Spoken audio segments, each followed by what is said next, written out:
Hello, Bob Hall with Hallsome Farm here. Today, out of the garden, we're going to pickle some asparagus. So I want to show you how we're going to go about that. I'm going to cut these about the length of the jar. About right there. A little longer. And you can use the whole, you want pencil size or larger. And you want to try to get them all about the same size. So we're going to discard some of this more woody, the whole thing there. And we want to fill up this jar. So it's probably about a pound, pound and a half of asparagus.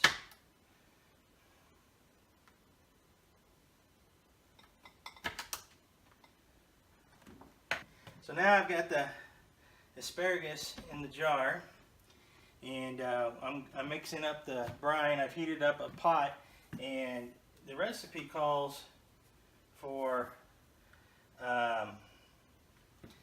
half a cup of salt per gallon. So in this case it'd be probably about half a cup, but that's just way too much salt. I've done pickling before, and so I'm going to try it with a lot less salt.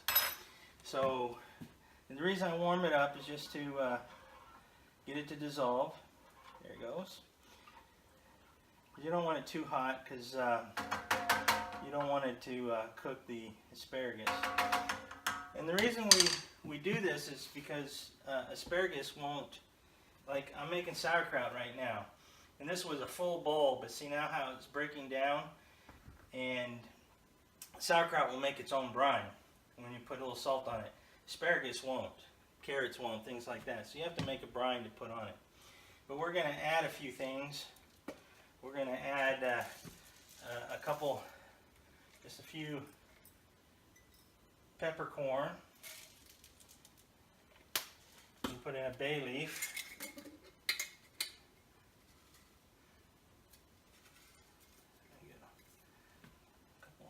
There.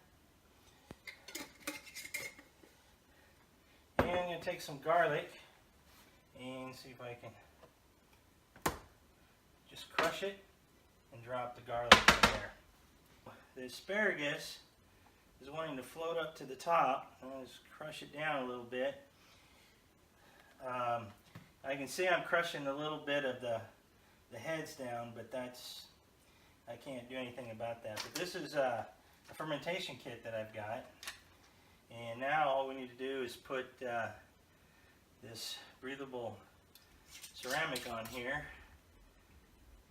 and then we'll just let it sit for 6 to 8 days till it's to the taste that we like, and we'll have pickled asparagus. Alright, this is we're just going to let that sit in a dark place for 6 to 8 days. I'm going to make up my jar of sauerkraut and add it to it, and this will be the catch pan for anything that overflows. I put the extra brine in a jar that I'm going to put in the refrigerator with a lid.